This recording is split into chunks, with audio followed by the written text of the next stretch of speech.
नमस्ते, मैं शिवम हूं। आप न्यूज़ भारतवर्ष देख रहे हैं। बिहार में चुनावी लहर दौड़ गया है। बिहार में सभी पार्टियां जो है वो चुनाव को लेकर तैयारी में जुट गई है। आपको हम ये बताते हैं क्या कुछ सीटों का जो है बंटवारा रहेगा, क्योंकि इससे पहले जो चुनाव हुए थे 2015 में, उस समय भी यही जो है तोड़फोड़ नजर आ रही थी, टूट नजर आ रही थी कि नेताओं के बीच जो है मनमुटाव था।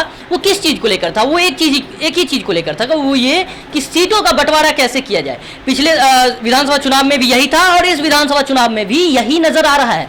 क्या कुछ है मैं आपको ये बता रहा हूँ कि 2015 में जब हम अभी महागठबंधन की बात करते हैं, फिर बाद में हम एनडीए पर जाएंगे, उसके लिए अलग बात करेंगे।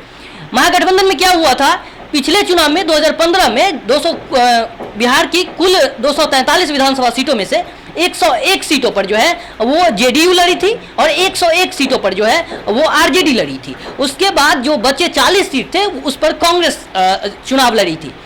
लेकिन अब इस साल जो है चूंकि जेडीयू अब नहीं है, जेडीयू अब एनडीए में सम्मिलित हो चुका है, तो वो 101 सीट को लेकर जो है लड़ाई मची हुई है। क्योंकि घमासान इसलिए हो रहा है क्योंकि लगातार जो है सभी जो नेता हैं, सभी पार्टी हैं, वो अपने दावे कर रही हैं कि हम इतने सीटों पर चुनाव लड़ेंगे। अब इसमें हम आपको बताते हैं कि क्या कुछ अब आने वाला जो समय है उसमें सीटों का शेयरिंग हो सकता है। क्योंकि अंदाजा जो लगाया जा रहा है, जो खबरें निकल कर आ रही है, वो ये कि जब अब 2020 का विधानसभा चुनाव होने वाला है, इसमें जो सीट का शेयरिंग होगा वो इस प्रकार होगा कि जो 150 सीट है करीब, उस पर आरजेडी लड़ना चाहेगी। आरजेडी का दाव है वही 50 सीट पर कांग्रेस दाव भर रही है और उसके साथ ही जो बचे 40 सीट, 43 हुए लेकिन हम 40 मानते हैं, 40 सीट है, एक दो का इधर उधर हो सकता है। 40 सीट जो है उसमें 20 सीट पर जो है उपेंद्र कुशवाहा जी यानी कि आरएलएसपी हो सकते हैं और उसके साथ ही जो वीआईपी और जीतन राम मांझी हैं उनको 10-10 सीट मिल सकते हैं। यानी कि हमने आपको आकर बताया कि 150 सीटों पर जो है वो आरजेडी लड़ना चाह रही है, यानी कि दाव भर रही है कि हम 150 सीटों पर लड़ेंगे।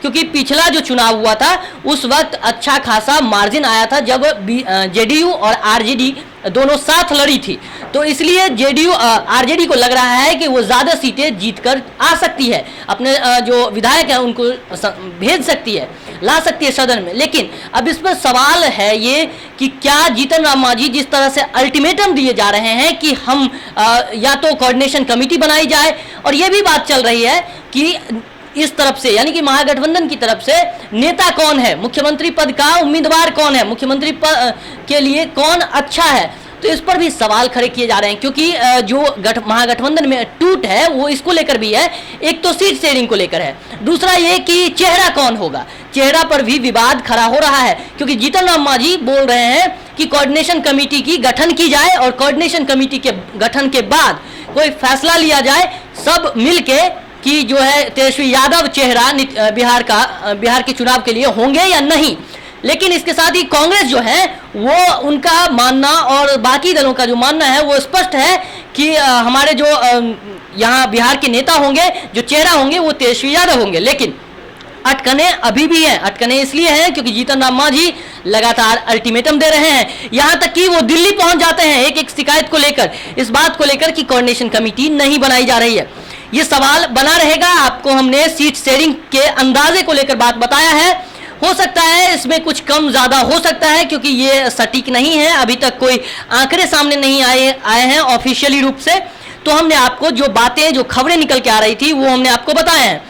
इस तरह से ही सीट शेयरिंग देखने को मिल सकता है क्योंकि लगातार जो है आरजेडी अपना दांव ज्यादा भर रही है, तो आरजेडी कहीं ना कहीं हो सकता है मजबूत स्थिति में हो।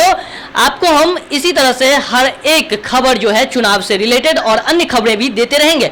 आप देखते रहिए न्यूज़ भारतवर्ष।